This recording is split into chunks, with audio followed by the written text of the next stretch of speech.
ਅੱਖੀਆਂ ਚੁੱਕਣਾ ਮੈਂ ਵੱਲ ਪਹਾੜਾਂ।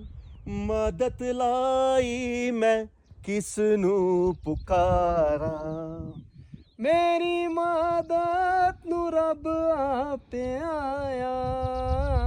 जिसने धरती आकाश बनाया, जिसने धरती आकाश बनाया।